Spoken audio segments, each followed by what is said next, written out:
할렐루야. 반갑습니다. 오늘도 이 수요 예배 자리에 나오신 우리 성도님들을 환영하고 축복합니다. 오늘도 우리가 함께 요한복음 말씀을 나눌 때 하나님의 그 크신 은혜가 우리 가운데 충만하게 임할 줄 믿습니다. 우리 옆에 계신 분들과 이렇게 인사 나누겠습니다. 함께 예배함이 기쁨입니다. 아멘. 함께 예배드림이 기쁨입니다. 본문에는 에베소서로 나갔는데요. 제가 설교를 이렇게 정리를 하다 보니까는 요한복음을 21장을 보다가 중간에 지금 멈춰서 요한복음 21장을 끝까지 보고 에베소서로 다시 돌아가는 게 좋겠다 생각해서 요한복음 말씀을 오늘 함께 살펴보도록 하겠습니다. 아, 오이코스 전에 저희가 이 요한복음 말씀을 함께 나눴었습니다. 요한복음 에필로그와 같은 21장을 나눴었는데요. 5월 설교를 정리하다 보니까 5월 달이더라고요. 5월 19일에 마지막으로 요한복음 21장 14절 말씀을 통하여서 빈 그물의 역설, 빈 그물과 은혜의 역설이라는 제목을 좀 함께 살펴봤었는데요. 아마 시간이 좀 지나서 무슨 내용인지 다 기억을 못 하실 것 같아서 지금 내용을 간략하게 좀 살펴보면서 오늘 본문을 이어서 지금 함께 보려고 합니다. 지난 설교에서 두 가지를 여러분들에게 말씀을 드렸었는데요. 첫 번째는 고기를 잡으러 나간 제자들의 수고가 헛되었다라는 것이죠. 그들의 배가 빈 그물이었다라는 것입니다.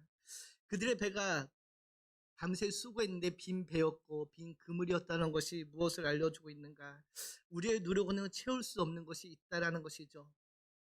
우리 주님은 우리를 항상 좋은 것으로 채워주시는 주님이십니다. 주님께서 항상 우리를 좋은 것으로 채워주시죠. 그런데 더 중요한 것은 그분께서 때로는 우리를 비게 만들 수도 있다라는 것이죠. 우리의 손을 빈손이 되게 하시고 우리의 그물을 빈 그물이 되게 하시며 때로는 우리의 배를 빈 배로 만드시는 분이 또한 우리 주님이실 수 있다라는 것입니다. 사랑하는 성도 여러분, 사실 우리의 손이 빈손이 되었다는 것, 우리의 그물이 빈 그물이 되었다는 것은 세상의 기준으로 보면은 실패처럼 보입니다. 어부가 고기를 잡으러 나갔는데 밤새 한 마리도 잡지 못했다는 것은 실패죠. 실패한 인생, 실패한 그 밤을 이야기합니다. 그래서 그 실패는 때로는 좌절과 낭망으로 이어지게 되는데요. 그러나 중요한 것은 때로는 하나님께서 종종 우리의 손을 비워 놓게 만드신다는 것이죠. 철저히 비워진 채로 아무것도 붙잡을 수 없는 그런 상태로 우리를 몰아가실 때가 있다는 것입니다. 왜 하나님께서는 때론 우리의 손을 빈손으로 만들며 우리의 그물을 빈 그물로 만드실까요? 그것은 참 안타깝지만 우리의 손이 빈손이 될 때, 우리의 그물이 빈 그물이 될 때 우리는 비로소 하나님을 제대로 보기 때문입니다. 우리는 우리의 손에 무엇인가 주어져 있을 때에는 주님을 잘 찾지 않습니다. 주님을 잊고 살아갈 때가 많지요. 내 손에 있는 것을 의지하고 살아갈 때가 있습니다. 나의 능력과 나의 힘을 의지하고 살아가려고 하죠. 그러나 내가 의지하던 것들, 내가 손에 붙잡고 있던 것들이 놓여질 때에 우리는 비로소 주님을 보게 되며 찾게 됩니다. 빈 그물과 빈 배는 그래서 내 힘으로 내 능력으로는 안 되는구나를 깨닫게 되는 시점이며 내 한계를 자각하는 바로 그 순간이 됩니다. 그것이 빈 배, 빈 그물의 은혜의 역설이죠. 우리의 손이 비어질 때에 우리 손이 아무것도 의지할 것이 없어질 때에 우리는 주님을 보게 되며 주님을 찾게 되며 주님의 은혜를 구하게 되는 것이죠. 사랑하는 성도 여러분, 그래서 주님께서 우리를 빈손으로 만드신 이유가 바로 여기에 있습니다. 여기에 신앙의 비밀과 신앙의 은혜의 비밀이 있는데요. 우리 주님께서 우리를 빈손으로 만드시는 이유는 바로 우리로 하여금 온전히 나의 한계를 깨닫게 하시며 내가 죄인임을 깨닫게 하시고 또 온전히 주님을 바라보게끔 하기 위해서 우리를 빈손이 되게 하십니다. 사랑하는 성도 여러분, 혹시 여러분의 손이 지금 빈손이십니까? 여러분의 그물이 빈 그물이요? 여러분의 배가 빈 배처럼 보이십니까? 바로 주님께서 우리에게 말씀하십니다. 온전히 나를 바라보고 나에게 집중하라는 그 시간임을 여러분 기억하시고 온전히 주님을 바라보며 주님을 구하고 주님을 찾는 저와 여러분이 되기를 주님의 이름으로 축복합니다. 그리고 14절까지 이어지는 말씀에서 또 하나 요한이 전하고 싶은 중요한 메시지는 무엇인가 하면은 바로 주님께서 빈 그물인 빈 배인 제자들에게 나타나서 그물을 오른쪽에 던지라고 할 때 채워지는 은혜이죠. 그런데 중요한 것은 제자들이 그물을 던질 때까지만 해도 그들에게 말씀하시는 사람이 예수님인지 알지 못했다라는 것이죠. 그럼에도 불구하고 제자들이 순종해서 그물을 던질 때에 그물이 채워지는 놀라운 기적을 보게 됩니다. 이 사실이, 이 말씀이 우리에게 무엇을 알려주냐? 바로 우리는 깨닫지 못하더라도 주님께서 함께 하시면은 그 순간이 은혜의 순간이 된다는 것이죠. 우리가 그분이 주님인지 알지 못해도, 제자들이 그분이 주님인지 깨닫지 못해도 그 말씀에 순종할 때에, 그 말씀대로 그물을 던질 때에 그물이 채워지는 은혜가 주어졌다는 것입니다. 바로 주님이 함께하는 그 시간, 그 순간이 바로 은혜의 시간이, 은혜의 순간이라는 것이죠. 그것을 우리가 알던 모르던 주님이 함께하심으로 은혜가 채워진다는 것입니다. 이것이 은혜의 본질입니다, 성도 여러분. 주님이 계신 그 자리가 은혜의 자리요, 주님께서 함께하는 그 시간이 은혜의 시간이 되는 것입니다. 그것을 우리가 알던 모르던 그 은혜는 변함없이 우리에게 주어지고 부어지고 있다는 것이죠. 정말로 놀라운 은혜입니다. 우리가 이 세상을 살아가다 보면 여러분, 때론 우리는 주님이 함께함을 깨닫지 못할 때가 있습니다. 오히려 주님과 함께하는 그 시간을 깨닫지 못하고 보내는 시간이 더 많을 수도 있습니다. 그러나 그런 순간에도 주님께서는 우리와 함께 하시고 그 은혜로 우리의 삶을 인도하고 계십니다. 바로 임마누엘의 은혜이죠. 우리가 알지 못하고 깨닫지 못하지만은 그래서 삶의 모든 순간이 주님의 은혜의 시간이라는 것입니다. 바라기는 순간순간 은혜로 우리와 함께 하시는 그 주님께 감사함으로 하루를 채워나가는 우리 한마음교회 성도님 되기를 축복합니다. 그리고 이어지는 본문을 계속해서 보는데요, 이렇게 빈 배에 채워지는 은혜를 경험하고 제자들은 주님인 줄 깨닫게 됩니다. 주님인 줄 보지요. 그리고 배를 버려두고 먼저 주님께 나와 육지로 올라옵니다. 그때 그들에게 차려진 식탁이 있지요. 주님께서는 빈 그물로 시작된 그들을 은혜로 가득 찬 식탁으로 초대하며 그 식탁의 교제를 나눕니다. 사랑하는 성도 여러분, 부활하신 주님께서는 제자들을 찾아가십니다. 오늘 본문이 세 번째 주님께서 제자들을 찾으신 사건인데요, 이제 승천하신 후 이 땅에 세워질 교회의 초석이 되어야 할 제자들을 찾아가신 것이죠. 주님께서는 부활하신 후에 다른 그 누구도 찾아가지 않으셨습니다. 대제사장을 찾아가지도 않았고요, 자신을 못 박은 빌라도나 로마 병정들을 찾아가지도 않았습니다. 그들에게 보이셔서 자신이 부활했음을 증명하지 않으셨습니다. 오직 제자들에게 보이시고 제자들에게 나타나셨는데요. 왜 제자들에게 나타나셨나요? 앞으로 그들이 감당해야 될 그 사명이 있기 때문입니다. 특별히 오늘 본문에서 주님께서 왜 제자를 찾아왔는지, 갈릴리 호수로 찾아왔는지를 분명하게 보여주는데요, 그것은 앞으로 탄생할 교회의 기둥과 같은 역할을 감당할 베드로 때문이었습니다. 오늘 본문을 보면 주님께서는 베드로에게 세 번 같은 질문을 반복하시죠. 베드로가 예수님을 사랑하는지에 대한 질문이었는데요, 이에 베드로는 그가 예수님을 사랑하는 것을 열심히 알고 계시다라고 세 번 대답을 합니다. 왜 같은 질문을 세 번씩이나 반복했을까요? 오늘 본문을 보면 지금 자세히 살펴보도록 하겠습니다. 먼저 15절을 보면 이렇게 이야기하는데, 우리 같이 한번 15절을 읽겠습니다. 그들이 조반 먹은 후에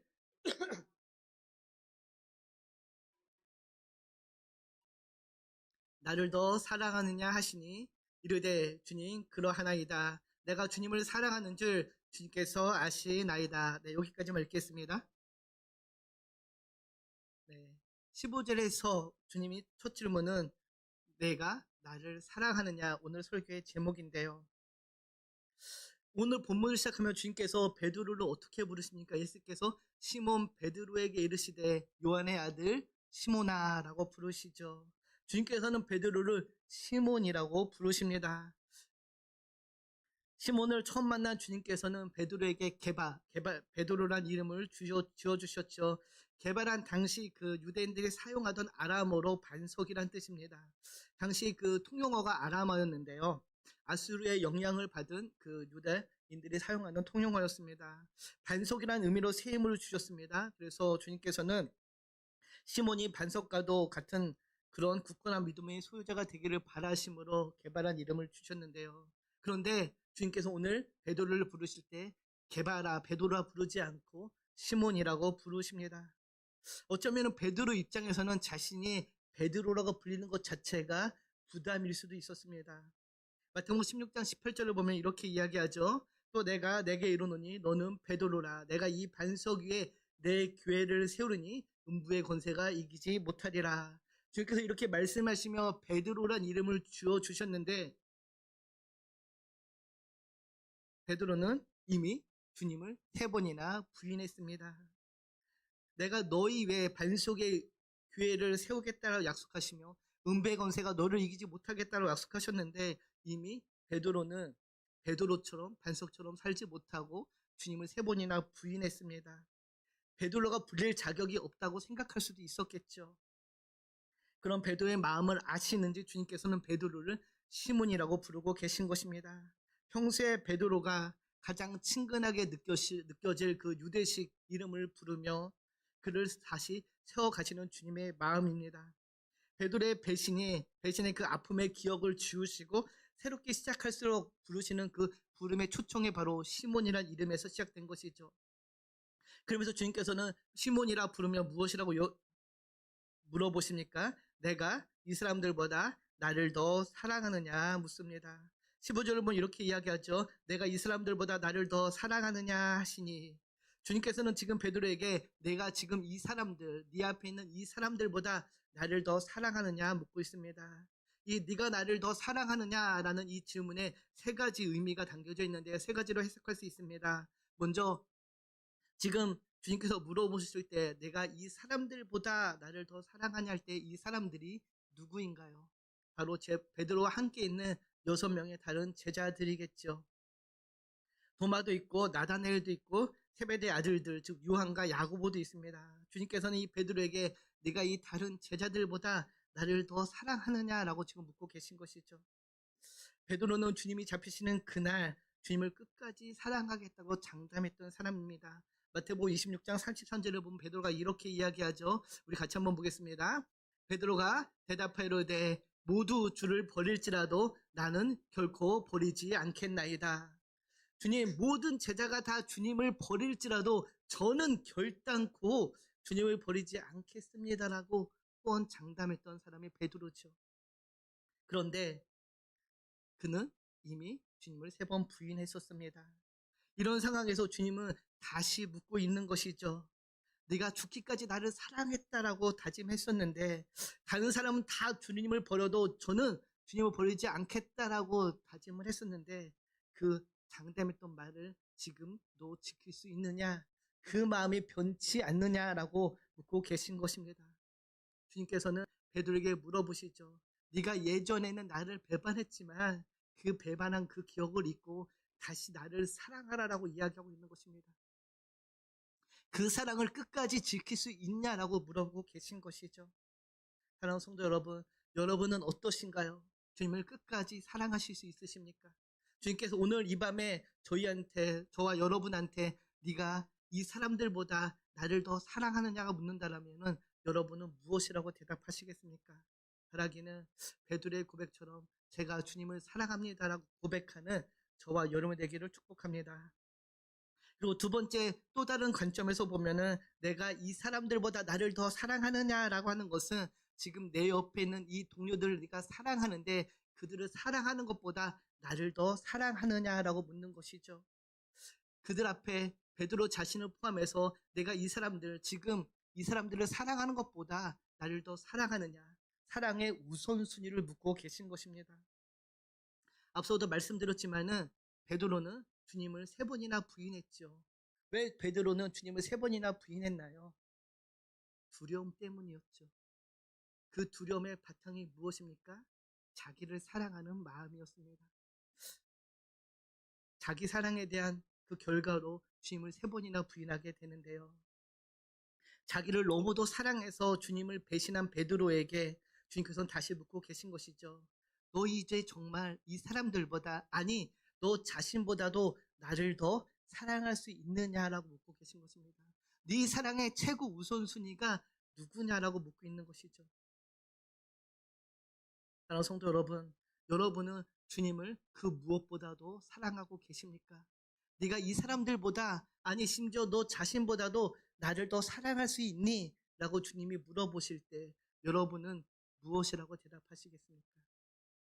또 세 번째, 여기 이 사람들이라고 가리키는 그 헬라어 후투스는요, 이것들이라는 의미를 갖고 있습니다.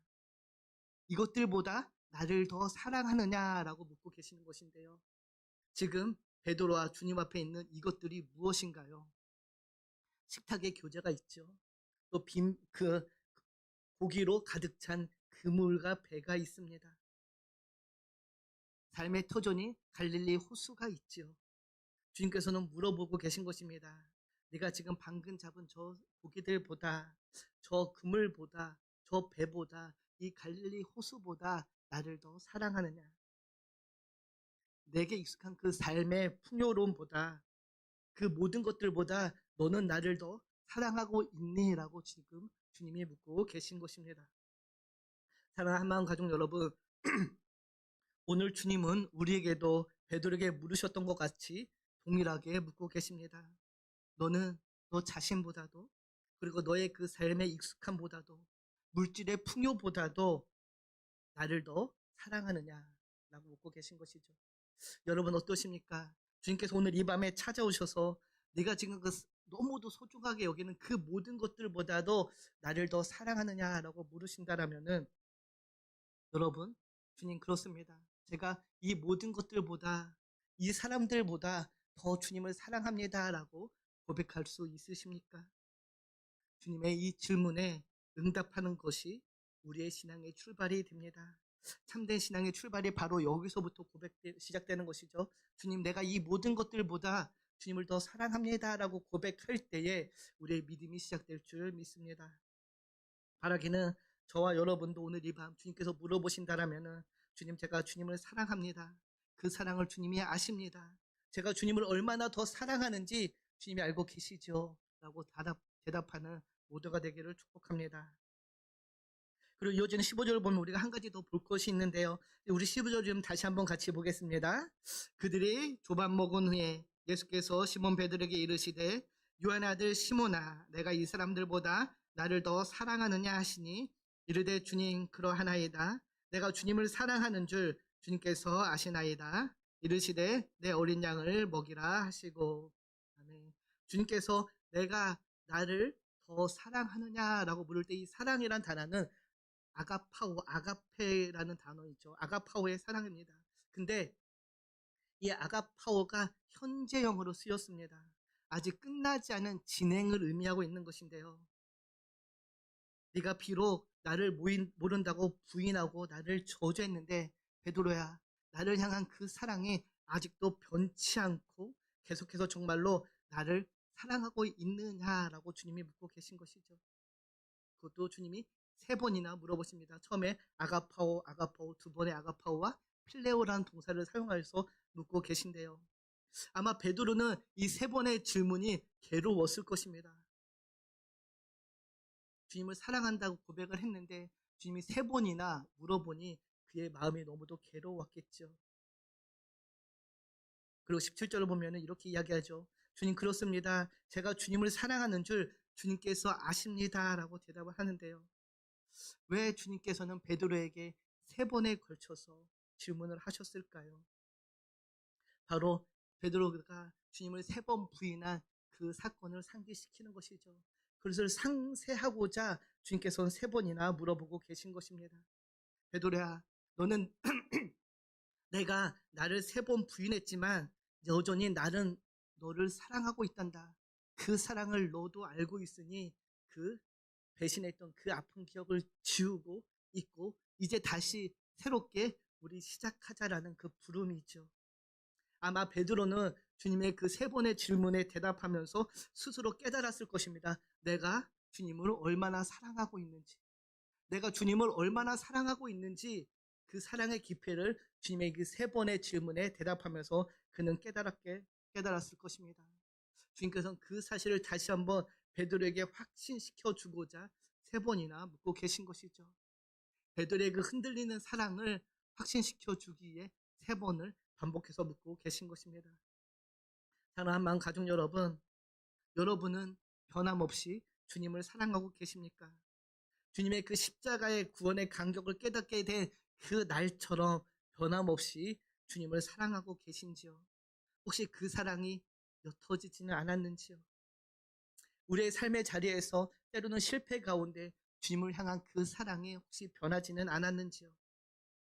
그러나 여러분, 우리의 그 무수한 실패 가운데서도 변함없이 우리를 사랑하는 주님이 우리와 함께 하십니다. 그리고 내가 변함없이 너를 사랑하고 있으니 그 실패의 기억을 잊고 나와 함께 나아가자라고 주님께서 지금 우리를 부르고 계십니다. 그 주님의 부름에 주님, 제가 주님을 사랑합니다 고백하며 함께 주님과 동행하는 저와 여러분 되기를 소망합니다.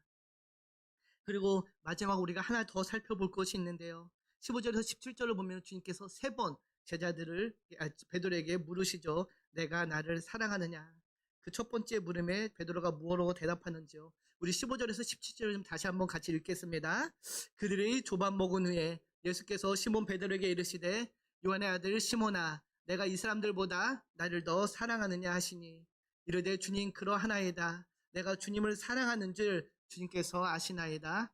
이르시되 내 어린 양을 먹이라 하시고 또 두 번째 이르시되 요한의 아들 시몬아 내가 나를 사랑하느냐 하시니 이르되 주님 그러하나이다. 내가 주님을 사랑하는 줄 주님께서 아시나이다. 이르시되 내 양을 치라 하시고 세 번째 이르시되 요한의 아들 시몬아 사랑하느냐 하시니 주께서 세 번째 내가 나를 사랑하느냐 하심으로 베드로가 근심하이르되 주님 모든 것을 아시오매 내가 주님을 사랑하는 줄을 주님께서 아시나이다. 예수님께서 이르시되 내 양을 먹이라. 세 번의 대답 가운데 베드로는 점점점 자신감을 잃어가죠. 우리 17절을 보면 베드로가 이렇게 이야기하죠. 그가 근심하여 대답했다라고 이야기합니다. 주님께서 동일하게 물어보신 동일한 질문을 세 번이나 반복하니 베드로가 근심했다라고 이야기하죠. 주님께서 내가 주님을 배신한 그 사건을 아직도 마음에 두고 계신 것이 아닌가. 그러면서 뭐라고 대답합니까? 주님 모든 것을 아시오매 주님을 사랑하는 줄 주님께서 아시나이다. 주님, 제가 주님을 어떻게 사랑했는지 주님 아시지 않습니까? 제가 주님을 얼마나 열성적으로 따랐는지 주님 아시지 않습니까? 베드로는 자신만만했던 그 모습을 접고 근심하여 대답합니다. 다른 누구보다도 주님을 사랑하고 자기 목숨까지도 버릴 수 있다고 호언장담했던 베드로의 모습은 이제 사라졌지요. 연약한 베드로, 실패했던 베드로가 남아 있습니다. 사랑하는 성도 여러분, 바위로 이렇게 한없이 낮은 자존감으로 인해 인생의 실패 가운데 있을 때 주님께서 베드로를 찾아오셨다라는 것이죠. 그리고 그를 일으켜 세워주셨다라는 것입니다. 인생의 실패로 인해 낮아진 자존감으로 근심 속에 있을 때 그 순간 주님이 베드로를 찾아오셨음을 우리는 기억해야 됩니다. 우리가 볼 때 잘 나가는 인생, 혼자 힘으로 무엇인가를 할 수 있을 때 주님이 찾아오는 것이 아니라 나 혼자 아무것도 할 수 없다라고 깨달았을 때 주님께서 그를 찾아오시며 그를 다시 일으켜 세워주시고 계시는 것이죠. 사랑하는 성도 여러분, 혹시 우리 가운데서도 지금 실패한 인생을 맛보고 계십니까? 영적으로 침체되어 있습니까? 그때 주님께서 찾아오셨습니다. 찾아오십니다. 그리고 우리를 일으켜 세워 주십니다. 그리고 우리를 회복시켜 주시죠. 사랑하는 성도 여러분, 이 사실을 믿으시기 바랍니다. 주님은 주님을 찾는 모든 자와 함께 하시며 그들에게 변함없는 사랑으로 함께 해주고 계십니다. 그 놀라운 사실을 우리가 믿는다라면은 우리는 어떤 어려운 가운데서도 주님을 온전히 신뢰하며 나아가게 될 줄 믿습니다. 내 힘이 약해질 때에 하나님의 강한 능력이 나타날 것이며 내가 가장 연약할 때에 하나님이 일하신다는 그 변함없는 진리를 여러분 마음에 새기고 온전히 주님을 향한 그 믿음을 지켜나가는 저와 여러분에게 소망합니다. 내가 자꾸 연약할 때 포기하지 않고 주님을 붙들면은 그 주님께서 변함없는 사랑으로 우리를 일으켜 주십니다. 이제 말씀을 정리합니다. 사랑 한마음교회 성도 여러분, 부활의 주님은 그 놀라운 사랑으로 제자들을 베드로를 부르시고 다시 세워 주십니다. 그리고 새로운 사명을 주시죠. 주님께서는 베드로가 주님을 사랑한다고 고백하자 내 양을 치라, 내 양을 먹이라라고 말씀해 주십니다. 새로운 사명을 부여해 주신 것이죠. 그러니까 새로운 목적을 주시며 살아갈 비전을 제시해 주신 것입니다. 혹시 우리의 삶의 자리에서 어디로 나아가야 될지 몰라서 방황하고 계십니까? 인생의 쓴맛을 겪고서 포기하고 계십니까? 주님이 그 십자가의 사랑으로 우리의 그 실패한 인생을 기쁨의 인생으로 변화시켜 주실 것입니다. 그리고 그 기쁨의 자리에서 새롭게 일어나 새로운 목표를 향해, 목적을 향해, 비전을 향해 나아가게끔 우리를 인도해 주십니다. 실패의 자리에서 새롭게 주님의 부르심을 받은 베드로는요, 초대교회 수장으로 그 사명을 온전히 감당하게 됩니다. 주님의 부르심에, 주님의 회복하심으로 새롭게 일어난 베드로는요, 성령의 능력이 입혀지자 그 설교 한 번으로 수천 명이 주님께 돌아오는 놀라운 기적의 주인공이 됩니다. 우리가 주님을 믿고 주님을 바라보며 나아갈 때 베드로에게 일어났던 그 기적이 동일하게도 우리에게 일어날 줄 믿습니다. 성령의 능력이 우리에게 덧입혀지면은요, 우리들도 베드로처럼 담대하게 주의 복음을 전하며 나아갈 때 놀라운 기적의 은혜가 우리 가운데 일어날 줄 믿습니다. 오늘도 십자가의 사랑으로 우리를 부르시며 우리를 초대하시는 그 주님의 음성에 귀 기울이며 순종함으로 나아가는, 그래서 주님과 동행하는 복을 누리시는 우리 한마음교회 성도님 되기를 주님의 이름으로 축복합니다. 기도합니다. 참 좋으신 하나님 감사합니다. 오늘 이 밤 베드로를 다시 일으켜 세우시는 주님의 그 놀라운 사랑을 봅니다. 주님을 세 번 부인했던 그 쓰디쓴 기억을 갖고 있는 베드로에게 찾아오셔서 다시 한번 그를 일으켜 세우시며 그게 새로운 사명을 주신 그 주님이 오늘 우리의 주님 되심을 고백합니다. 그 주님으로 인해서 우리 삶에 늘 기쁨과 감사가 충만할 줄 믿고 또 주님을 의지하며 나아가오니 주님 우리를 인도하여 주시옵소서. 감사드리며 우리를 권하신 예수님의 이름으로 기도드립니다. 아멘.